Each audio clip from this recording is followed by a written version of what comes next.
Over the past year, I've had the pleasure of talking to 3 entrepreneurs at different stages of their career.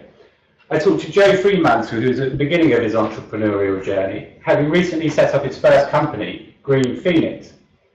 Kat Bruce, co-founder and managing director of UK startup NatureMetrics, who share their experiences of establishing and running a startup company. And I kicked the series off with a discussion with Will Pope, a serial entrepreneur who reflected on successfully growing and then exiting 6 businesses. Today we're coming at the topic from an entirely different angle, exploring the financing behind the great ideas. Many of you budding entrepreneurs and people at the beginning of the journey of entrepreneurship may have some great ideas, but thought, I'll never be able to afford to do that, or how will I be able to scale this idea? But this is where today's guest comes in. Welcome, Simon Acland. Thank you for picking your way through the boxes. We are moving offices tomorrow, so he's come through quite the maze to get here. Well, thank you very much for having me in.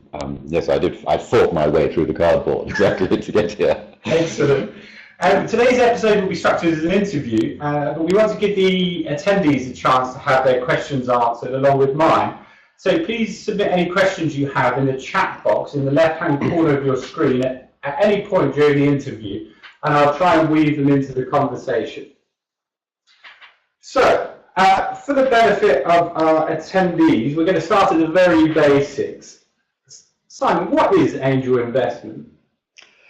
Well, I guess the term angel originally comes from the theatre. So angels in theatre were people who put their own money into a play to get it off the ground. And if one thinks about it, it is a bit of a theatre-lovely term. You can sort of imagine the director of the show saying, "You're an angel to put your money in behind me." And yes, that's been sort of transferred into the business funding world. So an angel investor is simply an individual who invests his or her own money in a business to help it get going, and typically at a relatively early stage. Okay, so is there any difference between venture capitalists and angel investors?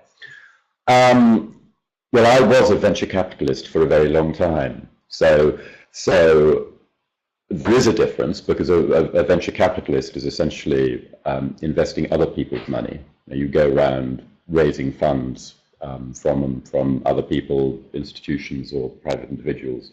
And then you charge a fee for managing their money, and you invest it, and you hope to give it back to them with a worthwhile return.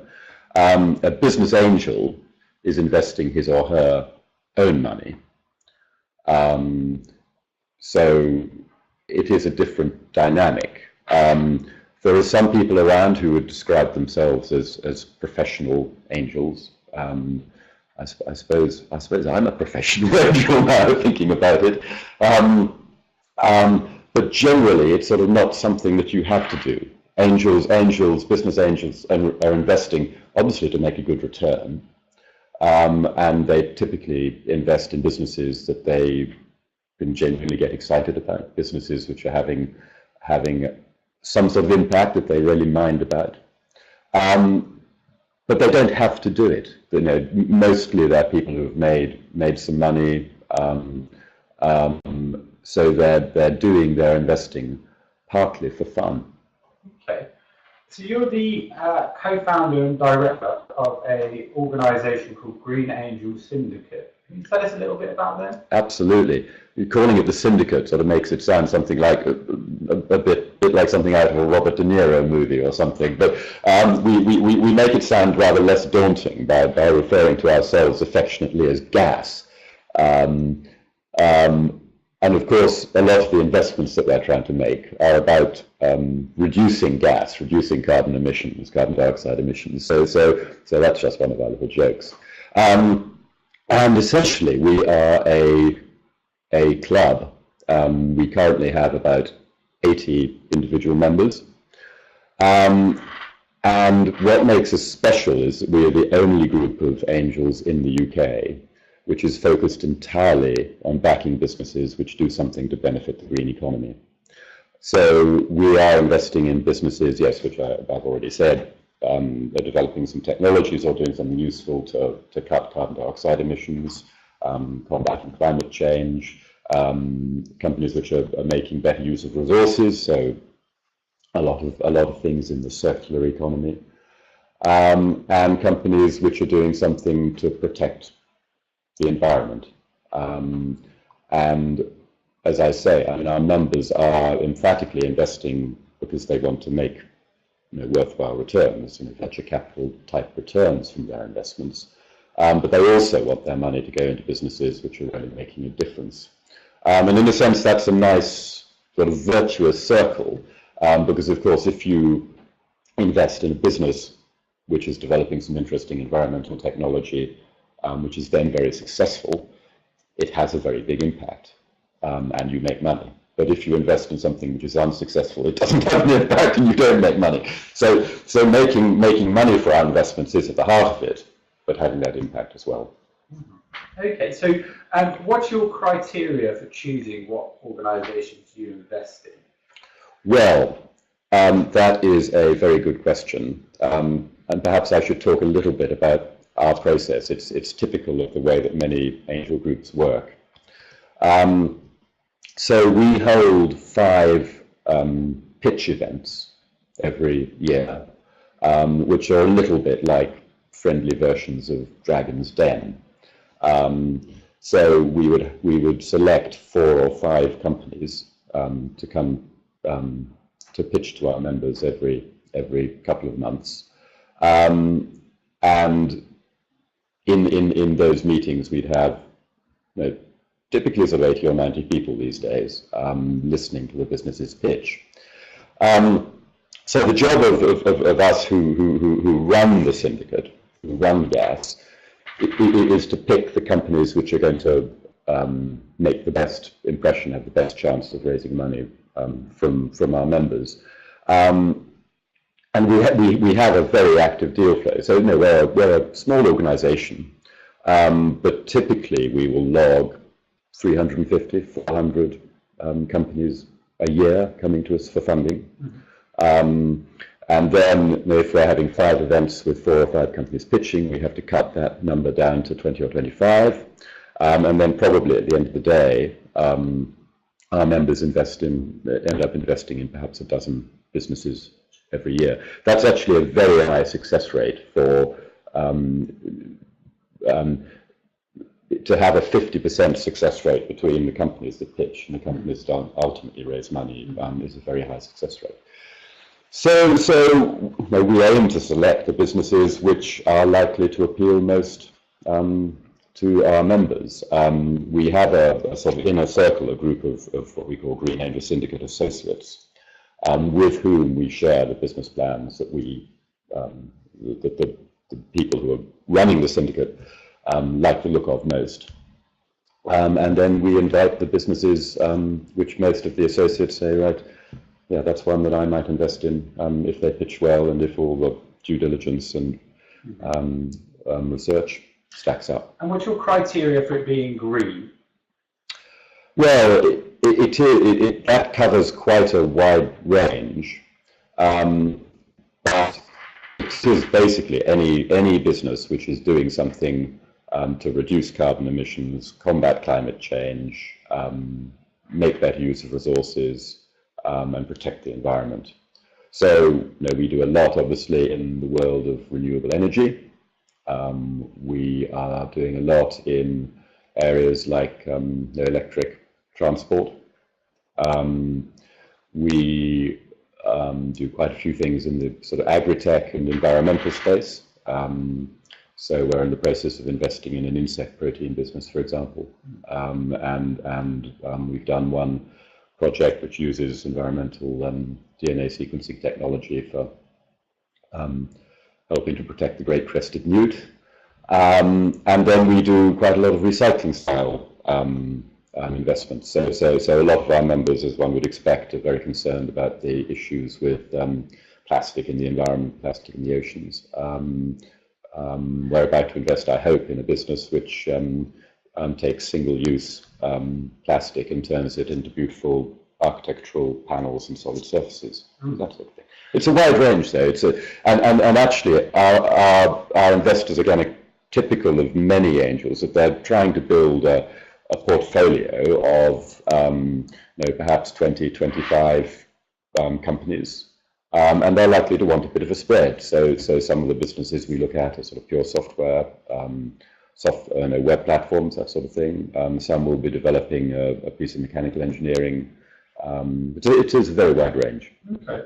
And listeners of the previous episode would have met Kat Bruce of NatureMetrics, so they'll be familiar with that one, because she was the one who came in last time. Yes, although NatureMetrics is a sort of personal investment of mine that I made before I got involved in Green Angel Syndicate, and I hope it will become a Green Angel Syndicate investment, but it's not one yet. Okay. Okay, and in terms of what kind of return are your members looking for? Well, that is a very interesting question. It's quite hard to sort of get accurate statistics about what people make from angel investing, but probably, typically, an angel investor will double their money, over really a long period of time. And a lot of angels would say, experienced angels, will probably expect half of the investments that they make to go bust. A high proportion to go bust. And then the returns will come from actually a very small number of businesses where you make a significant multiple on your investment of 10 times or 20 times or maybe even 50 times. That's what sort of generates the return. And then there'll be a number of companies sort of in the middle which might be making 2 or 3 times. So yes, but overall you're hoping perhaps to double your money. But it is a very long-term game. And one of the alarming things for people coming new to the angel investing world is that, of course, the companies that go bust before any of the companies that succeed. So if you start angel investing 2 or 3 years in, you'll be looking at a pretty miserable position where you look as if you've lost perhaps half your money, and the positive returns haven't yet come through. And for those, often you have to wait for 7, 8, 9 years. Because it takes that long to build a business from small beginnings to success. And so when you're looking for the individuals who appear at your pitch events, are there any other criteria that you're thinking about? Are you investing in kind of proven technology? Are you investing in kind of first principles? Where do you see yourself in that scale of the evolution of an idea to becoming a small business, to becoming a business that needs scale? We are generally investing in companies at a pretty early stage. We don't often back a business which is just a concept. So most of the businesses that we invest in will have developed something. That might be a prototype or a pre-production device. It may not be on the market. So quite a few of the businesses that we back will be, in the jargon, pre-revenue. They won't have made any sales. But we also do some slightly later stage businesses, so companies which have reached revenue of a few $100,000. It would be unusual for us to invest in a company which has more than $1 million of revenue. And of course, our money is always being used to fund losses. So we are backing businesses which have not yet achieved cash flow break even, or if they have achieved cash flow break even, they want to move back into loss so that they can have the luxury of hiring more people quickly and growing faster. It's hard, it is proper venture capital. It's high risk investing where clearly there's a high chance of losing your money on any one deal. That's what gives rise to the 50% failure rate. And you mentioned to me before the webinar started that you personally invest in all of those companies as well. Yes, I do. I having worked as a venture capitalist for a long time, we sold the fund management business that we built up in 2007. And that was really when I started doing angel investing myself. And I did quite a lot of that off my own bat and through other angel groups before getting actually involved in Green Angel Syndicate now 2 years ago. Okay, so let's step back a little bit from your organisation and talk about the process of raising finance.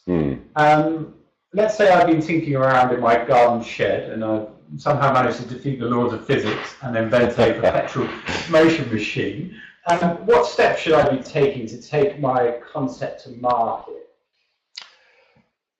Well, what I always say to entrepreneurs is get as far as you possibly can under your own steam before you go out and raise investment. So the very best form of funding, I always reckon, is a customer.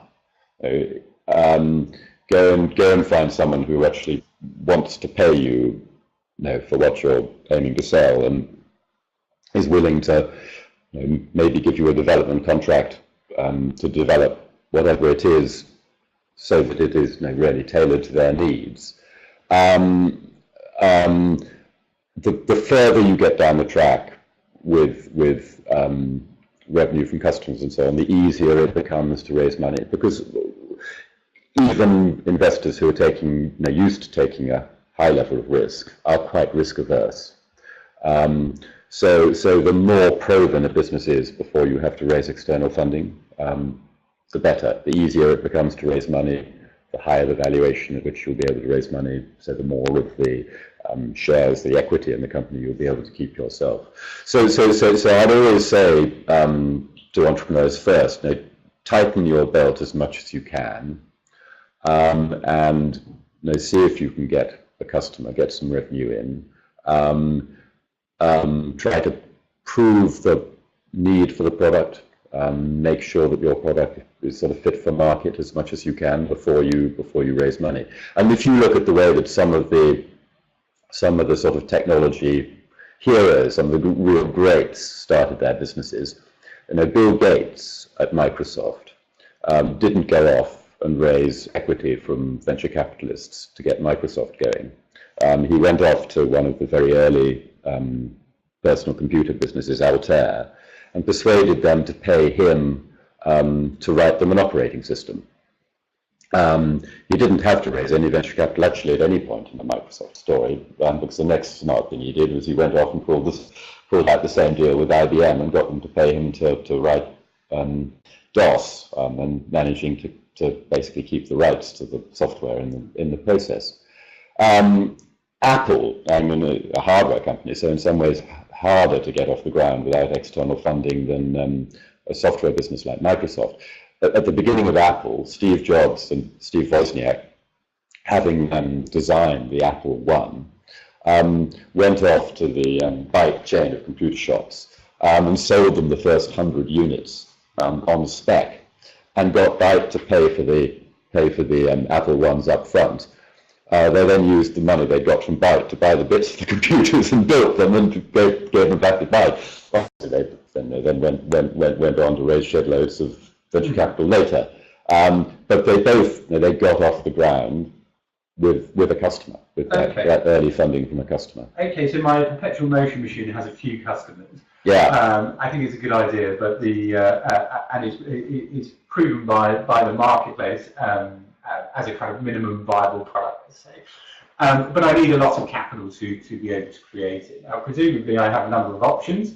I could go to a bank and borrow the money. I could go down a crowdfunding route. I could persuade my friends, or I could go to an angel investor or a venture capital. What's the criteria for deciding what the best way forward for myself is? Well, you say you could go to a bank and borrow the money, and you could only go to a bank and borrow the money if you have a substantial asset to hock to the bank as security. So if you're willing to put your house on the line, or if you're lucky enough to have a house without a mortgage and all the rest of it, then maybe you could raise money from the bank. But realistically, that's just not an option. No, banks will lend you money when you don't really need it. They won't lend you money when you really do. So you're going to have to raise money from equity investors, people who will buy shares in your company, and who will have no security and who will lose all their money if things go wrong. And in practice these days, there aren't very many venture capital firms that will invest in companies at a very early stage. So you're likely to be pushed towards raising money from private investors in some shape or form.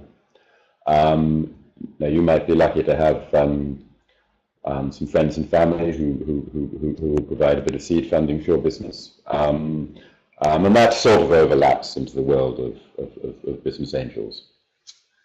But your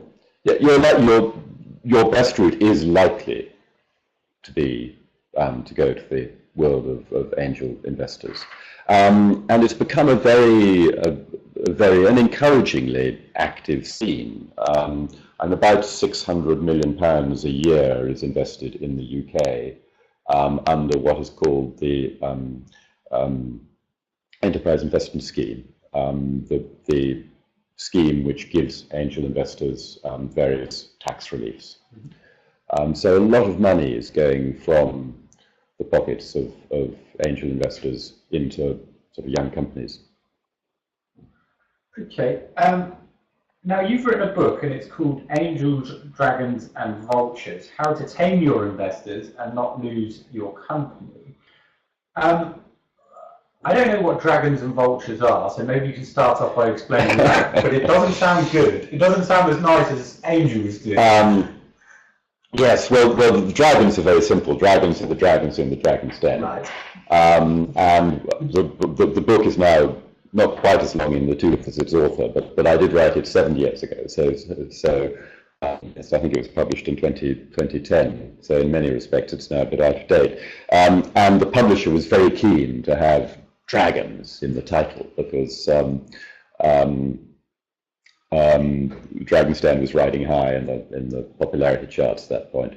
And I had to come up with a word for the venture capitalists, and in many ways entirely unfairly, I called the venture capitalists the vultures. Occasionally they're referred to as vulture capitalists, but that's mostly entirely unfair.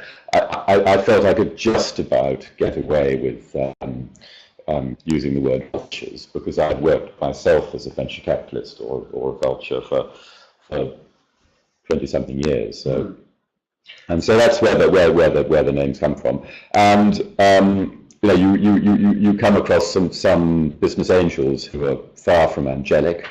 And you come across many venture capital investors who are emphatically not at all like vultures.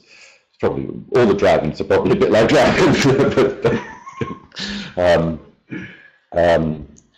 Yes, and I suppose the point of the book was that I wanted you asked earlier on, what should the entrepreneur in the shed of the perpetual motion machine do?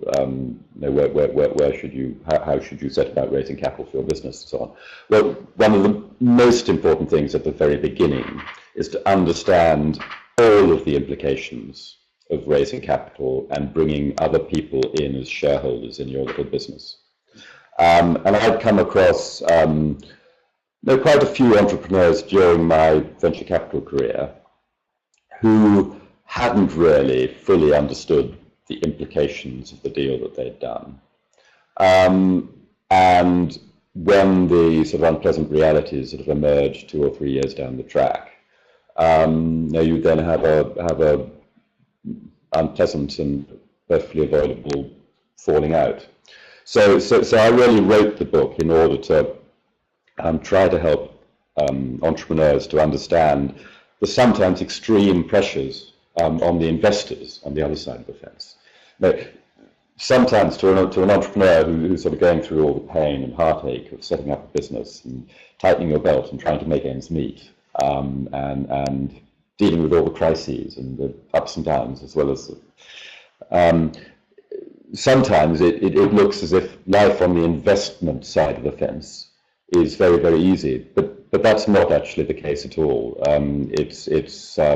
It's not easy to make good investment returns out of investing in early stage businesses. It's very high risk. It takes a lot of skill, takes a lot of determination, and you need a lot of luck. So I wanted to try to explain to entrepreneurs what life was like on the other side of the fence, and make sure that they could understand the implications of what they were doing before they did it. Mm-hmm. Okay, and aside from your book, is there any other sources of information for those entrepreneurs to go out before they come along to a pitch to adequately prepare for it? There's a lot more information about early stage investment in the world of angels than there used to be when I sort of started off on all of this. The UK Business Angels Association is a brilliant organisation with a really good website, and there's a lot of very valuable data there. And I'd always recommend that entrepreneurs thinking about raising money should go to that website first, read some of the material there, and then also you can help identify which angel groups you should then go to. Don't know how many groups of business angels there are dotted around the country now, but there are a lot, and quite a few are organised regionally, so focusing in sort of particular geographical locations. There are fewer like Green Angel Syndicate, which have a sector focus. But going to the UKBA website would help identify which angel groups you should then approach. And a common characteristic of several of the entrepreneurs that have come into the interview as part of this series is that they got some funding in the initial stage from a university or from a research council. Yeah. So I guess that's another option for the very early stages. Yes, and grant funding is a very, very valuable source of early stage development money. Innovate UK does a fantastic job. And there are in the green space, there are interesting grants available from BAYS, the Entrepreneur, MG Entrepreneurs Fund, for example, that sort of thing. And then interesting sources of money like the EU Horizon 2020, but of course all that sadly is going to evaporate if Brexit ultimately happens. So grant funding is valuable. Quite often, with Innovate UK grants, for example, you can get a grant which will cover 70% of the project, but you then typically have to raise equity to match that and cover the other 30%. Okay, and another characteristic of angel investors is that they also tend to sit as a non-executive director or mentor the early stage entrepreneur through the process, and you quite often see, to use the Dragon's Den example, that they'll go for a lower bid because they want one of those factors involved in the business because of their expertise. How big a factor do you think that plays in the decision making about who to go with as an investor? Well, if you're an entrepreneur, it's absolutely essential to make sure that the people that you take money from are people that you're going to be able to get on with. You need to be absolutely certain that your vision for your company is the same as your investor's vision. You have to be aligned.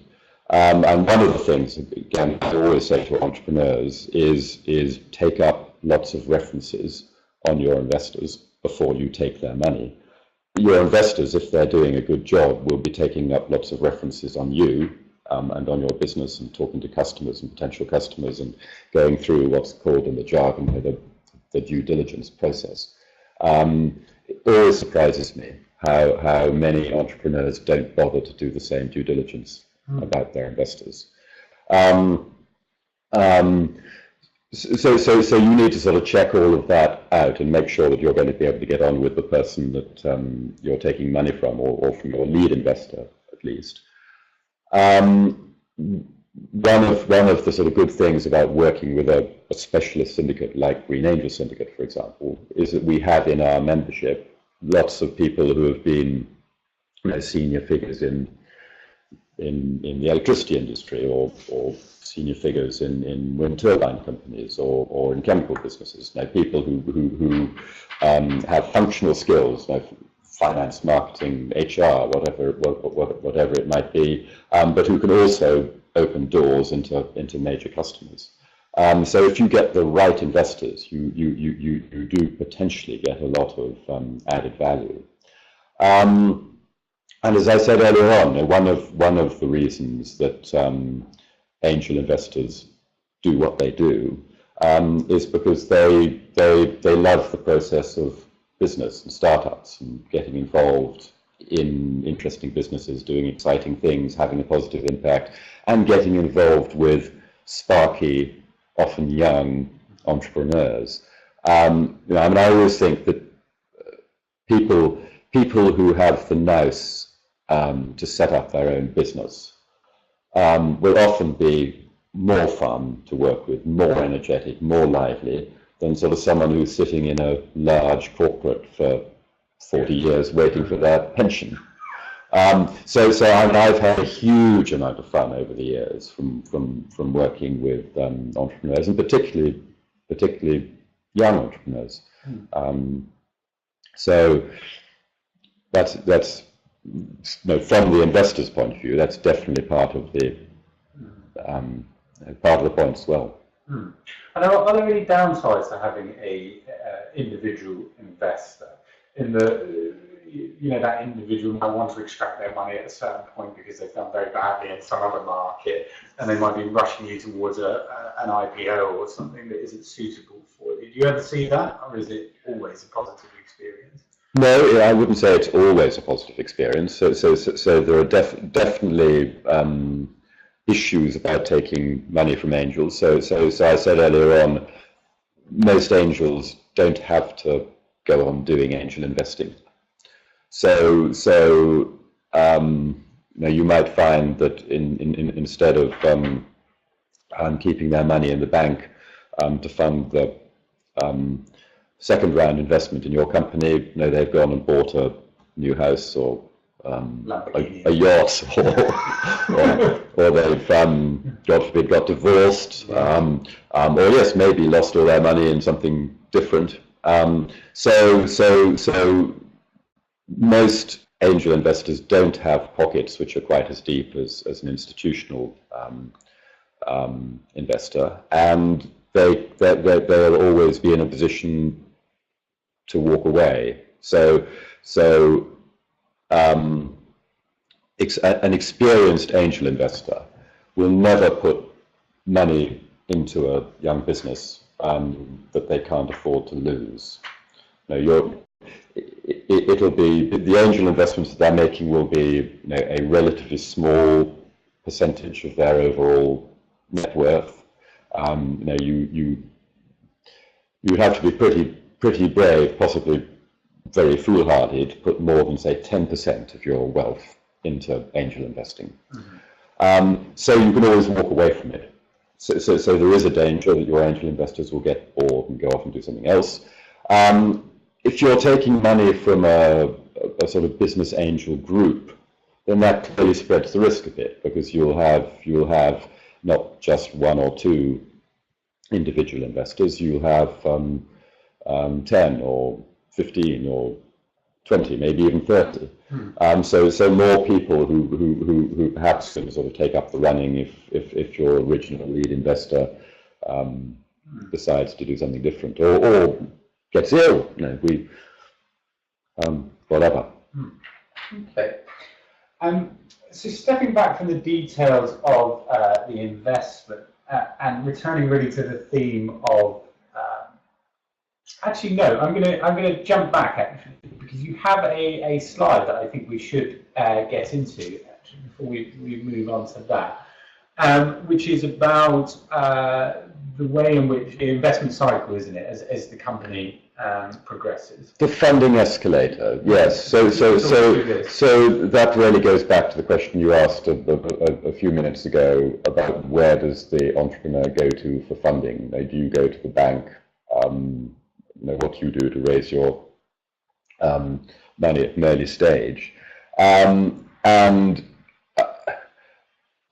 And you'll see from the way that this chart works that if you're pre-revenue, and that's the sort of green bar on the chart, then typically you will be raising money from business angels, or possibly crowdfunding. I haven't talked about crowdfunding, and perhaps I should. But in many ways, crowdfunding is just a sort of modern way of accessing angel investment. So quite a lot of people who invest sort of via crowdfunding platforms would not count as angels. They're putting in small amounts of money, a few £100s, which I always slightly wonder why they do that actually. But that's a different subject, perhaps.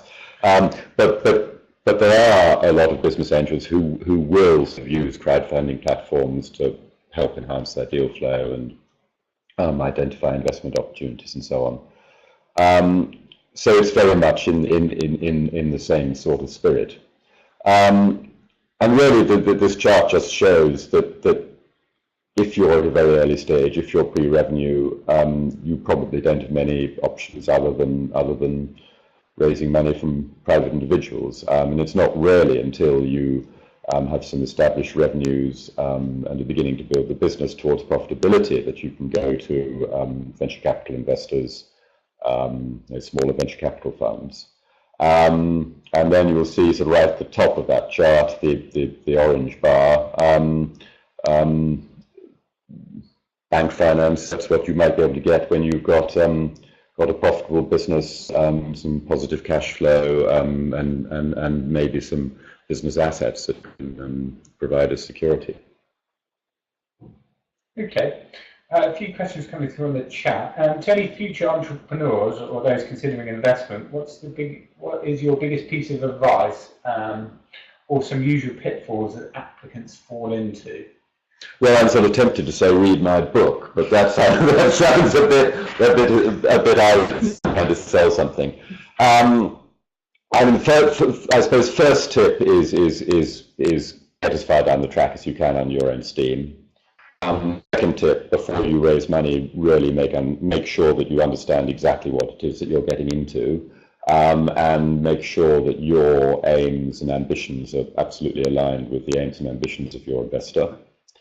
Third tip really is make sure you always have a fallback plan, a plan B, which is entirely under your own control. So a fallback plan which doesn't depend on raising more equity funding for your business, that doesn't depend on that sort of fantastic large bluebird sales contract landing when you hope it's going to land. If you get into a position where you're running out of money, you have no place to go other than back to your shareholders cap in hand, that is when potentially you run into real difficulty. Potentially, that's the point at which you, in the jargon of the title of my book, that's the point at which potentially you lose your company. One of the things that need to be very aware of is their own strengths and weaknesses. So one statistic that I quote at the beginning of my book, which a lot of CEOs find, I think, very scary, is that in my professional venture capital career at my old firm is called Questa, I sort of was personally responsible for 23 investments, where I made the investment, sat on the board, post-investment, and all that sort of stuff. Of those 23 investments, the CEO was different at the end of the journey in 17 out of 23. I think I think that 6 or 7 of those companies ultimately went bust. And in 80% of the cases of those companies that went bust, the CEO was the same. So there's an 80-20 rule there, which says that if you back a business at a very early stage, 80% of the time, the founding CEO is not going to be able to take the business through to success.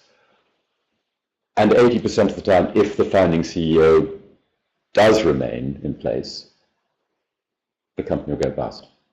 I know it's a small statistical sample and so on and so forth, but there are very few people like Bill Gates who have the skills to start something up and then the skills to build it all the way through. So an entrepreneur starting out just needs to, you need to bear in mind that maybe you're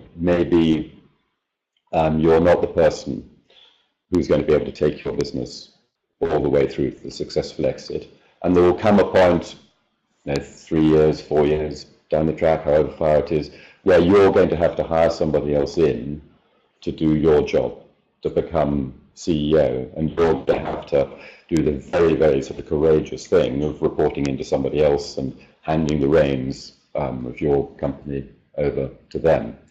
Now, for me, the heroes in the entrepreneurial business world are the people who start businesses up. So I have the greatest respect for the people who have the bullheadedness and the determination and the vision, and in many cases the sort of technical expertise and imagination to found a startup and to get that off the ground.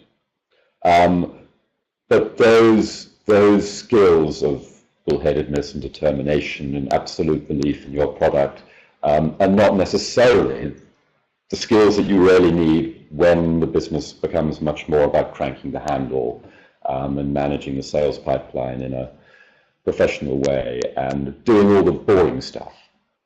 So the startup entrepreneur does not necessarily translate into the best business manager. Okay. And is your sense that with the balance of investors that you have, and I suppose you don't know what their net worth is, so you've no idea what the potential pool of money is, but in the sector at the moment, is there money chasing good ideas, or are there good ideas chasing money? Does that make sense as a question? That's an interesting question, and it's always very hard to get a scientific feel for where the balance lies between, are all the good businesses getting funded, or is there a shortage of capital for them? I mean, I suppose if approximately 50% of the companies that raise angel funding go bust, then maybe that's an indication that too many businesses are getting funding. There are certainly points in the cycle when too much capital is available and there aren't enough opportunities. I was sort of lucky enough to do some of my professional investing in the 1990s, in the first wave of the internet. And in the mid-90s, there was probably a shortage of capital for the amount of sort of extraordinary new ideas that were around in the internet space. But by the end of the decade, by 2000, when the bubble was beginning to burst, there was a huge excess of capital. And there were some years when over 10 times the normal amount of money was raised and invested. So there was a phase in the venture capital industry when money was being invested in far too many businesses at far too high valuations, and far too many competitive companies were being funded, which then all sort of destroyed each other. I think there are signs in the angel market at the moment. There are some slightly worrying signs. So there's some companies are raising money at valuations which, maybe to my slightly old-fashioned eyes, are just too high. And although that may feel very good for the entrepreneur at the beginning, you know, hey, my business has just raised £1 million for 20% of the equity, so my business is worth £5 million. Isn't that fantastic? If you raise money at a high valuation too early on, and then things don't quite go to plan, and you have to raise another round of funding, that high valuation can prevent you from doing so. Or you go through a very painful process of what's called in the jargon a down round, where you have to raise money at a lower price than your earlier round. So then you end up with a whole load of investors who put money in early on, taken all the risk, but then find other people coming in and taking advantage of them by investing at a lower price, and you end up with a lot of disgruntled shareholders. So again, wise entrepreneurs, you know, should be sensible about the valuation at which they're raising money. And I'd always say that it's much better to raise funds from an experienced investor who will be supportive and helpful, and who you like, and who you trust, and whose aims are aligned with yours, than to raise money from someone who may be slightly flaky, but who's prepared to pay you a higher valuation. Okay, so you're in a very unique position that you must meet a lot of budding environmental entrepreneurs. There's this very wide pool that becomes smaller in the number of people that actually make it to the pitch event, and then smaller still in the number that you invest in. And so you've got a good idea about what makes a successful idea that gets through to a funding. So perhaps you could give us some insights into some of the themes in these series. So, beyond the kind of product and the idea in the company, what are you looking for in the individual or group of individuals that are looking for that funding? Gosh, it's always a very difficult question to answer, because everybody's different. I mean, I think that self-awareness is very important. So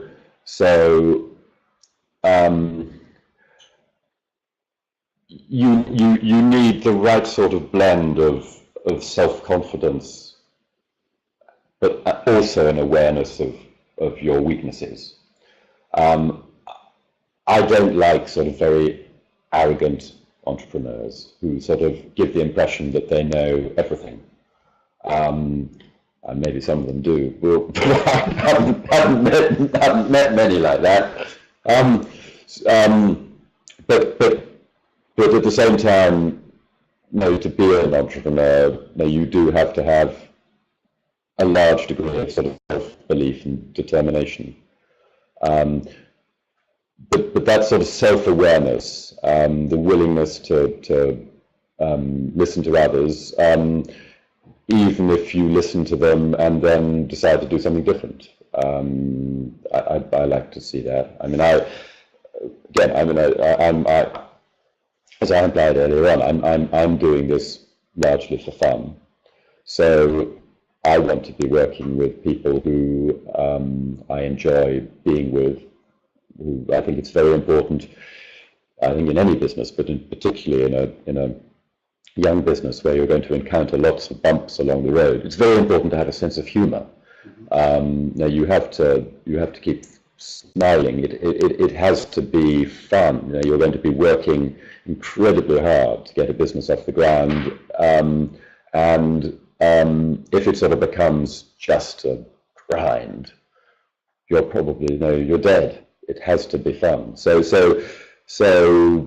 yeah, I like to work with people. I like to back people I like. I guess, and that's a very woolly way of putting it, but okay. Okay, and are these pitch events that you're running, are you seeing any themes emerge about the types of kind of green ideas that are out there? I know historically the sector's always been very dominated by energy solutions. Yes, and we've had a bit of a theme recently of companies that are doing something to deal with the plastic waste problem, or recycling other types of waste. So 3 of the businesses which came to our last pitch event, 2 were dealing with recycling plastic. 1 was dealing with recycling biomass, so sort of waste agricultural product.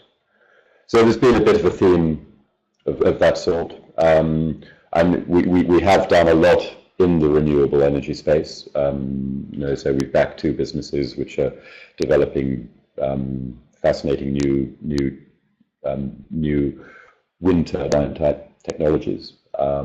We've backed a very exciting company which provides battery-based home electricity storage devices, and an interesting software player marketplace for trading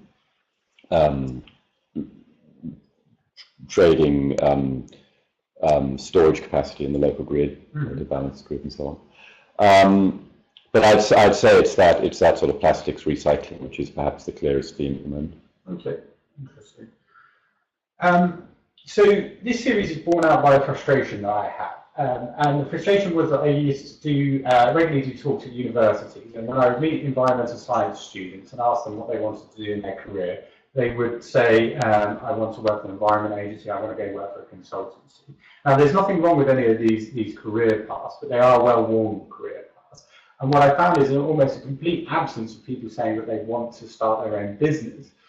Why do you think that might be? Is there something in the kind of makeup of the scientists that doesn't make them think in an entrepreneurial way? I think entrepreneurs are actually a very rare breed, and they should be. There isn't enough room in the world for all that many entrepreneurs. So yes, so I wouldn't expect to bump into that many environmental scientists who want to go off and set up their own businesses. There are lots of other very, very valuable ways of using those skills. And there are lots of scientists who make very good, very successful entrepreneurs, and start up very successful businesses. Fewer who take the businesses all the way through to a successful exit, but some who do. And what do scientists make as business people? I suspect they have a very keen eye for evidence, but maybe on occasions don't want to make those rapid decisions because they need to gather that evidence first. Yes, I think that's a perceptive comment. Yes, there are some entrepreneurs that I've worked with from a scientific background who perhaps dive down too much into the detail, perhaps take a bit too long to perfect things. So you do have to be willing as an entrepreneur to fly by the seat of your pants sometimes, and you're normally taking decisions based on, frankly, inadequate data. And very often, when you're starting up a business, when you're building a business, quite a wrong decision. Quite often, it's just more important just to get on and do it without worrying too much about what it is. You have to sort of keep moving forward, keep charging forward. Okay. And of the companies that you're invested in at the moment, which one excites you the most? Ooh, that's a fair question, because I'm going to have to upset someone, aren't I? So maybe start on the basis that they're all very exciting, right?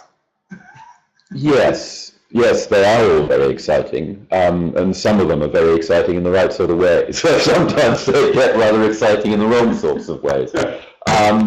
So I'm not going to pick out a single business and say that's the one, but I am going to give NatureMetrics a particular mention, because you had Kat Bruce talking in an earlier webinar in the series.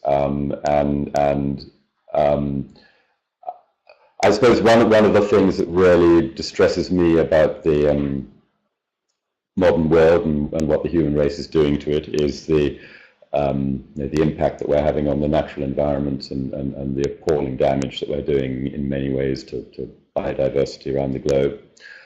So I love the way that NatureMetrics is using environmental DNA sequencing technology, absolute cutting-edge technology,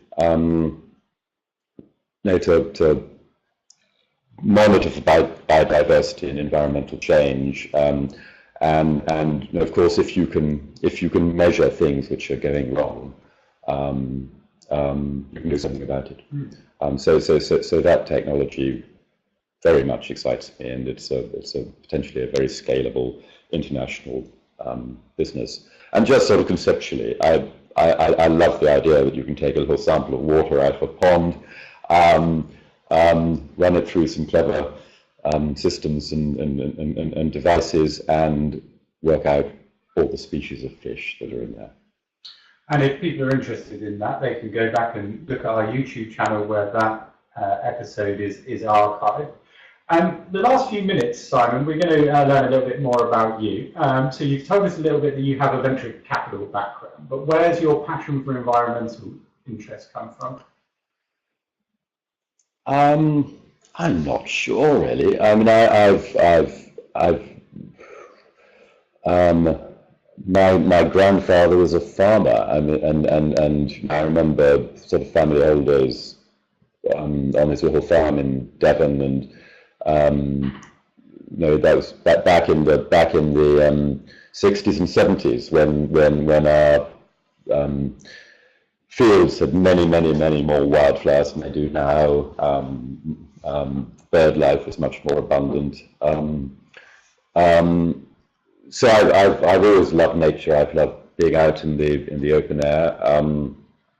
As an adult, I've been very fortunate to be able to travel with my daughters sort of very extensively around the world, and to wonderful places like the Amazon rainforest and the forests of Borneo and many places in Africa. And the things that you see, the sort of spectacular, nature is a very wonderful thing, and we're destroying it. So I suppose it sort of comes from that, and I've been a member of many environmental organisations for years and years and years. Wonderful organisations like Greenpeace. I'm very lucky to be vice chair at the moment of Plant Life, which is the main wildflower conservation charity in the UK. And yes, and it's just really a passion. Okay, which leads me to my final question. What's your favourite wildflower? Ooh.